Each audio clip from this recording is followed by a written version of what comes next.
Welcome to the Zoe Routh Leadership Podcast, where we explore the future and what this means for your leadership. We ask the big questions. What's happening on the horizon? What does this mean for us? And most importantly, what skills do I need now for leadership of the future? It's time to explore. Let's go. Hey, it's Zoe, and welcome back to the show. If you are a long-term listener, thank you so much for tuning in every week. I adore you for being on the other end of this broadcast. If you're new to the show, welcome. I'm delighted. This is a solosode. It's me pontificating on some important issues. And this week I'm pontificating on abuses of power, 7 early warning signs. It's some of the research that I have been doing for my leadership conclave, which is happening this week as I record this. And it is Monday, the 26th of February as I record this. So a week before you get this episode. There's a lot to talk about when it comes to power. But first, on Planet Human. Yes, very exciting news over the weekend. Intuitive Machines landed its rover on the moon. This is the first time the United States has landed done a soft landing on the moon in over 50 years, which is pretty darn exciting. But the broadcast was disappointing. They didn't have any photos, and all they did for most of the broadcast was show basically guys sitting around in a room looking at computers, and you couldn't really tune into much. So that part was boring and we still haven't got any photos that I could see as of this morning of what's happening on the moon. And that's because the darn thing tipped over. The best that they can figure is that when it landed, one of its feet caught a rock or something and it's landed sideways. Now, why this is interesting to me is because that's exactly what happens in one of the scenes in Olympus Bound. No spoilers here, but there is a rough landing of one of the spacecraft and it ends up tipped over. Bit of a problem when you're trying to get off the moon later. In any case, this is how real life is imitating art, or the two are coming together in a synergistic creation of what we hope will be exploration of the moon and our toehold into the rest of the galaxy, universe, you name it. All right. Wow, that was a pretty broad, wide opening, wasn't it? Okay.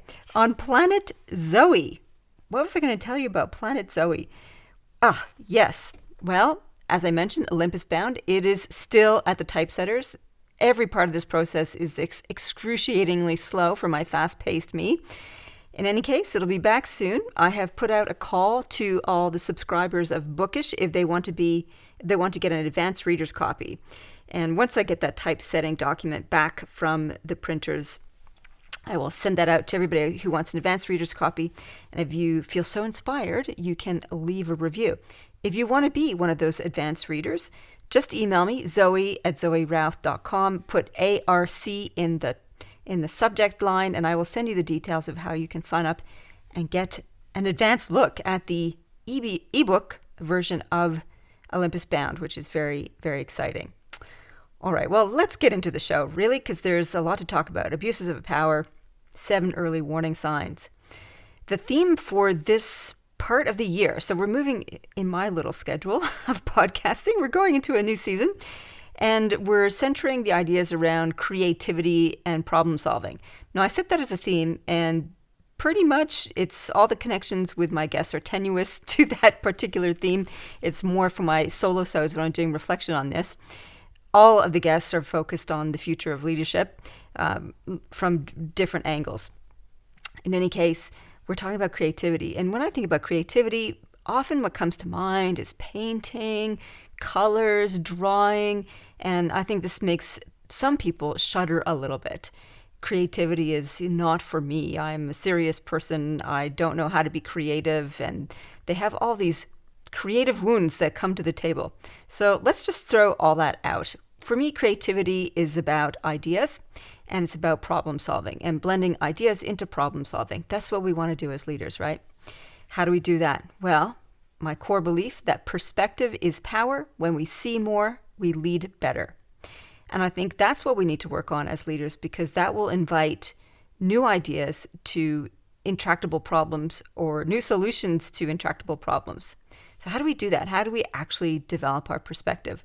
I wrote a whole book on it. It's called People Stuff Beyond Personality Problems, an advanced handbook for leadership, which, if you didn't know, you can read for free, the ebook version, when you go to my website, zoerouth.com, click on blogs. You can sign up for the monthly roundup and you will get the ebook version of People Stuff as a special thank you. So yeah, you have free access to that. Now, apart from the whole book that talks about this, I want to talk about a very specific way of developing perspective, and that is through reading. Specifically, reading fiction. Yes, we've had a guest recently on the show, which was all about how to expand your emotional intelligence through reading, but I actually think you can expand your perspective taking and your strategic thinking through reading fiction as well. And I've read a couple of novels that are really helping me see how this can work for people from different angles. So here's an example. Yellowface by K.F. Kwang. It was a runaway success last year, and especially amongst writers, because it's the story of a writer stealing another dead writer's work and passing it off as her own, and all the shenanigans and calamity that comes along with that. I read this book in one sitting. I just couldn't get away from it. It was very compelling reading. The narrator is a total jerk. I think that's part of the reason why you read it. It's like, how does someone convince themselves that they can do this? And they're not a complete sociopath. They definitely have a nuance of emotional response to the situation. But I found it fascinating to be able to sit inside someone's mind and explore how they could do something so underhanded and convince themselves that it was right and yet still know that it was wrong. Fascinating book. I quite enjoyed it. That's Yellowface by K.F. Kwang. There's another one that I've read recently, another literary fiction one. I have been staying away from literary fiction because often they just make me want to roll my eyes. But I've had 2 good runs on the board with these ones. The second one was Tomorrow and Tomorrow and Tomorrow by Gabrielle Zevin, another very popular book. And this surprised me because I don't know where I got this idea from. I thought it was going to be a speculative fiction sci-fi book. It was not. It was literary fiction, and it was about game developers, of all things, video game developers, and the interpersonal connections of developing that. And it was a well-crafted book. Like, it was beautiful sentences, it was great scenes, pacing and purpose fell down a little bit for me on this one. But why I quote this one as a way to develop perspective is because I had no idea about anything to do with gaming. So it was a quick, easy way to get into the world of video gaming and to have an understanding of what it might be like and why people might play them. It just never occurred to me to do this before. I've never played video games, which might shock some of you who are avid gamers. Now I actually want to try it. I'm not going out and buying a machine or anything, but I'm curious, more curious. And guess what? Curiosity is a precursor to creativity. So, score 1 for Tomorrow and Tomorrow and Tomorrow for sparking curiosity, which also opens up the gateway to compassion and empathy. So, yes, another good reason to read books, because you're like, I didn't know that, I'm interested in that, and I have less judgment around somebody else's preference for playing video games. Now, the third novel I've been reading, or actually it's an audiobook I've been listening to, is Ken Follett's epic tome. It is some 800 pages. It's an audiobook version, so it's like 20 hours plus at 1.7 speed, called Never. And I quite like Ken Follett's writing. Everything I've picked up of his, I've found really intriguing, good writing, good pacing, good storyline, good plot. And this one is quite a complex plot of international politics through the eyes of very personal narrators. There's a number of different little sideline stories that all weave together about the ramping up of nuclear war. So I'm about 2/3 of the way through it, and it goes from DEFCON 5, which is not a problem in the United States, so it's through that lens, up to we're at DEFCON 2 now. So how do things escalate on an international global scale, and how little things can in fact impact the bigger picture? And again, it helped me expand my perspective about how difficult it is to work and lead in international politics when there are so many different people, agendas, and personal narratives going on. So in this book, the president is a woman, hurrah, and she is got a big job and she's having marital problems and troubles with her teenage daughter. So, yeah, another human at the helm. Surprise. And some of her counterparts have equally challenging personal circumstances, and it all plays into the tapestry of this greater grand game that we're playing on the planet, and how much we still need to master ourselves and master our relationships if we have any chance of creating a peaceful, abundant, prosperous world. Yeah, it always comes down to that, right? How do we control ourselves to make the world a better place? Well, that's actually kind of reassuring, because I think we can feel quite helpless when we look at the global stage and go, I don't know what to do about North Korea. I don't know what to do about Russia invading Ukraine. I don't know what to do about Israel pounding Gaza. And we can feel stuck and helpless and hopeless. So bring it back to your personal space and let's focus on that. Coming to now, right, some technical skills to help you develop your perspective. When we're looking at problems and challenges and we want to have creative new ideas, spend more time in hypothesizing, examining the situation from as many perspectives as possible. Make as many different interpretations of what you're seeing as possible. This will help us stop from jumping to conclusions or trying old solutions that never worked before, or dismissing new solutions or dismissing old solutions. So when we resist the urge to problem solve, this is paradoxical, we can actually come up with more solutions and create better solutions at the end. So staying out of problem solving by spending more time in hypothesizing is the first step. So with that in mind, when we are looking at dynamics in an organizations, and I bring back to this whole idea of how do we stop abuse of power, and it's very easy to point to the big world stage ones. Thank you, Putin. He killed off Alexei, his main rival, and we can feel like, how do you stop that without a revolution? How do you actually speak truth to power in that kind of context without risking your life? And it can feel the same actually in corporate world. When you are speaking truth to power, it feels like you're putting your life on the line, because possibly you will get sacked. In many cases, people are sacked, and whistleblowers are held out to dry. So let's stop it before it escalates to the point where you have one or two or a faction in control of an organization or a government, where abuse of power can become rampant and it becomes more and more dangerous to speak truth to power. Let's look at the early warning signs. Okay, where am I here? 7 warning signs. Here's one. People resort to blaming others when under pressure. This is a warning sign that the power system is not working well. It means that people are quick to pass the buck and get other people in trouble as opposed to taking ownership. That's a problem. That means that people are afraid of punishment, which means there's something out of balance in the way that people are held to account and the way that people receive feedback if they fail. That is a whole systemic problem. And it means that the system is ripe for abuse of power, because people can take control of that. It can squash people under their thumb, can make people do what they want because they're blaming others and duck and weave. And that relates to the second early warning sign of power abuse.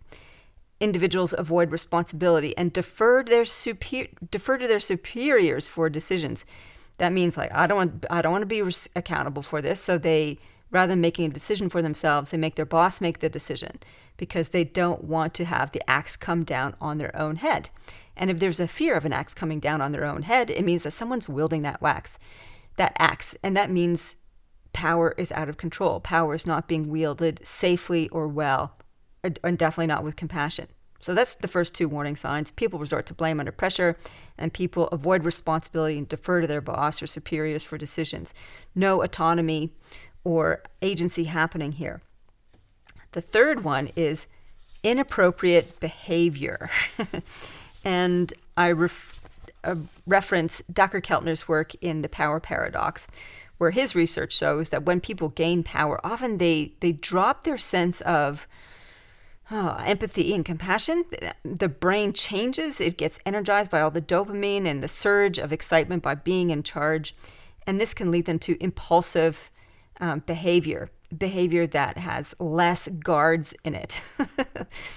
Because we've got this energetic surge happening through us, we don't necessarily have the usual social guards in place. So people can flirt inappropriately, go to having inappropriate sexual relationships with others. In fact, I was talking to a leader recently who had to deal with complaints against two senior leaders on their board. So a staff member complained about inappropriate comments and approaches by two of the board members against her. And it was long-standing and systemic. It happened over a long period of time. Why? Well, it started happening some 6, 7, 8 years ago, and nobody called it out. So when nobody calls out your behavior, you kind of build up this immune system that says there's no repercussions to this. And when you have a positional power, you're energized by that. And so you tend to expand your behavior without any filters or without any sense of repercussions. So that's a really scary sign that the system, in terms of holding people to account, to appropriate behaviors, to living values, is broken. So we need to actually address that. So if you have people being impulsive and inappropriate in lots of different regards, and even things like little indiscretions, such as they could be huge ones, using the company credit card for personal use. Oh, I'll add something to that. I'm paying for a client meeting and I'll throw in an extra something for myself kind of thing. Or, you go to the shops, let's say, I'm trying to imagine a scenario now. You go to Officeworks and you get supplies you need for the office and you just add an extra journal for yourself and you take it home. It's like, oh yeah, nobody will notice that. It's kind of related to work. Those little things are kind of like the door crack opening. It's like, yes, I'm just going to take a little bit of advantage here and no repercussions, and it can grow to bigger things. These are warning signs. So that's the third one. Number 4, warning sign. No one challenges the leader's ideas. That's a pretty big one, right? It all circles back to the first couple where there's fear of repercussions. If no one challenges the leader, it's because they're afraid of repercussions. It's because the power being exercised has got a lot of negativity construed into it, or we haven't set the precedent that it's okay to challenge ideas. We haven't set the precedent that it's okay to critique an idea that is brought forth by the leader. So if that is absent in your organization or your team, that is a big systemic problem as well. Here's another one. What are we up to? Number 1, 2, 3, 4. This is number 5. The organizational chart is a triangle. This is 99% of all organizations. You go to an organization's website and you see at the top you have, you might have the board members and then the CEO. Depends on the nature of the organization. You might have the CEO at the top, who reports to them and who reports to them in this long chain. Now, I've been thinking a lot about triangles and circles, and I mentioned this earlier on a different solosode. I think circles as a expression of power are more resilient and more powerful. When you have a triangle, there's definitely more of a risk there because you lop off the top of the triangle, the whole thing falls down. And there's often a lot of pressure in that one person or people at the top to hold account for the whole organization. The reason why we want to not throw out triangles entirely is because there is a point where it is effective to have triangles, where you have clear delegations. Such and such will delegate to such and such in an emergency, say, for example. So those reporting lines are useful. But how we conceive of power is definitely rooted in the idea of somebody at the top telling everybody else what to do, and that's represented in the current organizational chart. You still need a little bit of that. Someone needs to be the spokesperson. Someone needs to sign off on things. And yet it needs to be within a circle context. You can have a triangle within a circle. I hope this is making sense to you. It makes sense in my brain. Hopefully I'm conveying it properly. So a circle organization, if you're going to change your org chart, is you have your client, customer, stakeholder at the center of the page, And what is everybody else doing around them to support them having the outcomes that they want? That's the whole purpose of a business or organization. We are in service to someone or something or some other people, groups, environment, or animals, etc. There's always something that we are in service to.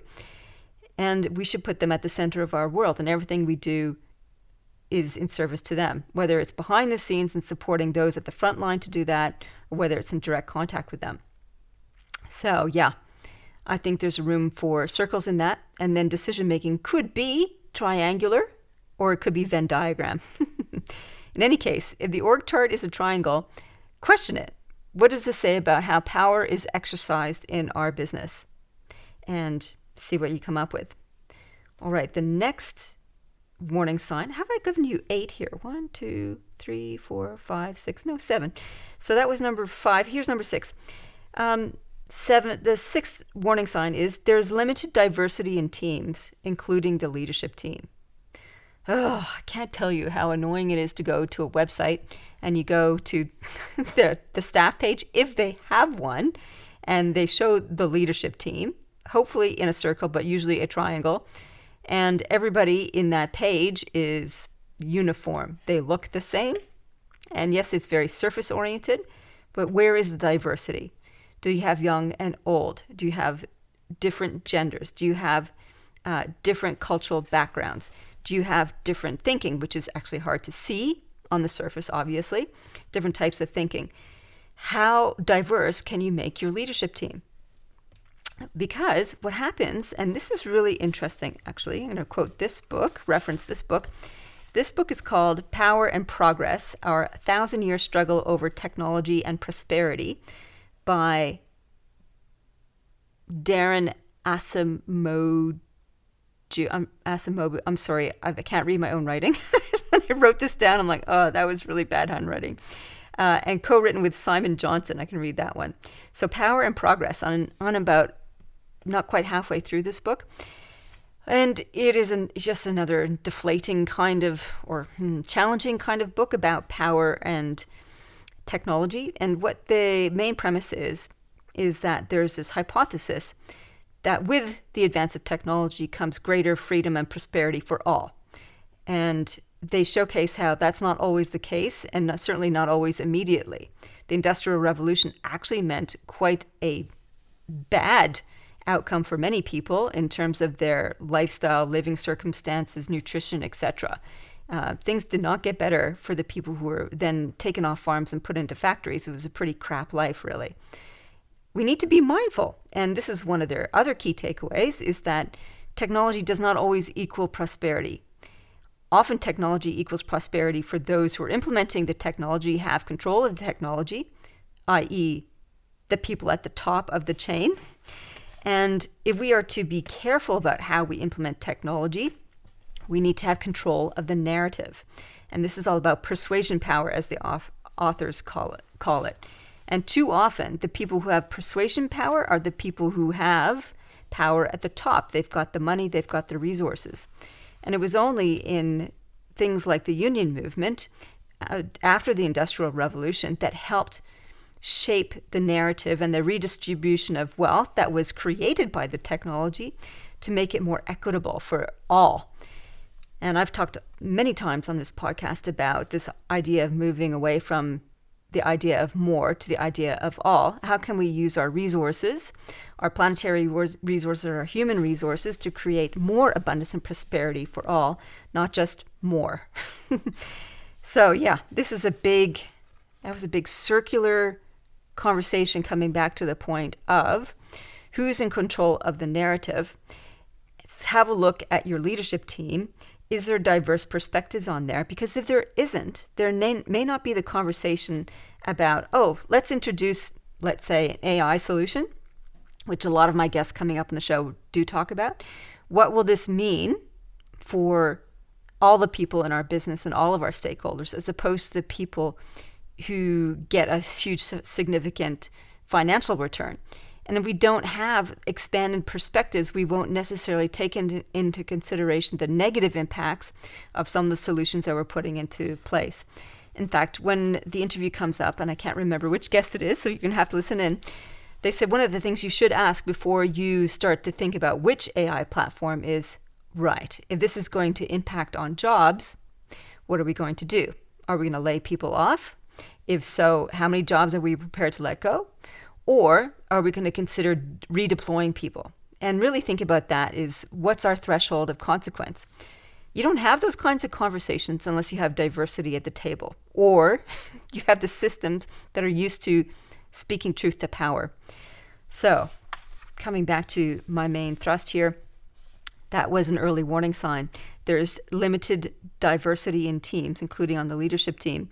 That can lead to controlling the narrative and squashing resistance to any negative consequences of what looks like something that will benefit those at the top. That takes us to early warning sign number 7. There is very limited leadership position turnover. Yeah, there's some sort of thought out there is that a CEO goes a little bit on the nose between 5 and 7 years. I think it might even be shorter. I think the last research I saw in CEO tenures that CEOs tend to turn over every 2 to 3 years, which is very short. It's very hard then to develop long-term thinking if you've only got a CEO around for 2 or 3 years. What are the long-term decisions happening there? Paradoxically, is it a paradox? Well, perhaps it's a tension. How do you then build long-term thinking if you have somebody sticking around for a long time and getting stuck in their thinking and not getting new ideas? When you have limited leadership turnover, you're not getting fresh ideas in there, potentially, unless the leadership team is very assertive and astute at expanding their perspective, of giving people new experiences, exposure to new ways of thinking and doing and being. And they have a very solid developmental program in place. Even with that, if you don't have new blood at the leadership table, you don't necessarily get challenges to your thinking. And so you can get stuck in a rut. And let's say, people get pretty comfortable being in charge. It's fun being able to make the decisions, and it's great being able to get all the rewards for all that hard work of taking all that accountability and responsibility. But how good is it for the rest of the organization if you don't have new people coming on board? And I've seen this in lots of different organizations where it's like the same old people at the top, and they're struggling along. They don't have anything new to say or do because of this. So having a rigorous leadership development plan for up-and-comers and rotating leadership is so important for the vitality of the business. So some solutions. One of the things I know to be true is that systems drive culture. So we're looking at how to address these 7 early warning signs of abuse of power. Have a look at your, how many 5s? It's 5 R's and 1 P of systems. The 5 R's are recruitment, recognition, reward, remuneration, reporting, and the P is promotion. And I mentioned these in my book, People Stuff, as well. These are, if you dig into how you're running those particular systems, you may see that there are some power traps lying in play there. And if you weed them properly, if you tailor them properly, you might be able to get rid of some of these early warning signs of the abuses of power. So recruitment, making sure that you're not just recruiting same, people who look and sound like me. Not me, Zoe, but yourself. Recognition, who is the favored ones, making sure that that's equitable and fair and extensive. Same with reward systems. How are people rewarded? Is it the brash, power-mongering, confident, charismatic person, i.e. somebody who's willing to throw others under the bus? Be careful of that. So reward and remuneration go hand in hand. Who's getting paid what and why is an important thing to look at. Same thing along with promotion. Who's getting promoted? Reporting means, how are we reporting? What results are we reporting on? Is it just lag measures, or are there reports on all aspects of the system that can indicate the health of the organization? And you can set up really good measures for countering the abuses of power. So, what could be for example, you might measure turnover rate of the leadership team and track that and set an objective as an example of what you could do there. Okay, that's one of the first solutions is change the systems. Number 2 is focus on developing independence, interdependence, and influence for yourself and others. Helping people feel like they are independent agents of power, meaning they can do stuff, that they are powerful beings, that you can help them find their voice and express their opinion. Interdependence is encouraging autonomy in the people around you and how that autonomy also affects others. So yes, be responsible, yes, take action, and also work out where that crosses over into somebody else's patch and how that affects others. That will encourage you and the people that you supervise to start thinking about beyond their own little desk and how we are working together as an ecosystem to produce results for other people. And the last one is influence. And that's all about the persuasion power that I mentioned before. Expand the narrative is the step there. If you are in control, if you have authority, make sure that you expand the perspective of the people around the table with you so that you have a bigger point of view about what's going on. If you are not in control, if you do not have authority, ask questions. Get people to consider different options. Search for more perspectives. Play devil's advocate. All right, so that's my lots of takeaways, lots of insights. I would love to hear your thinking on 7 early warning signs of abuses of power. If you've had any experiences dealing with power abuses, love to hear about that too. It would be really helpful for the research for my next non-fiction book on power. As of yet, no title. At the moment, the working title, which is terrible and boring, is Power and the Future of Leadership. I don't know, maybe that's a good title, but it's the one that is framing the thinking anyway. Coming up next on the show, we've got Russell Lolacher. He is all about relationships at work. And guess what? Power comes into play there. How do you develop solid relationships with your colleagues when you are in power and when you don't have power? What else can I tell you? Yes, pre-orders for Olympus Bound are up on my website. There's going to be some special goodies for those who do order before the launch, which is May the 1st. And I'm building those in the background. So if you order a paperback copy, it's signed, you get a bookmark, and there'll be some other things that I'm putting together for you there. And pre-orders of the ebook are also up on Amazon if you're up for the ebook. And for some reason I don't understand, Amazon doesn't let you pre-order paperbacks yet on Amazon. So go figure. In any case, we are marching towards the launch. In the meantime, live well, lead well. You've been listening to the Zoe Routh Leadership Podcast. To find out more about leadership of the future or to contact Zoe, go to zoerouth.com.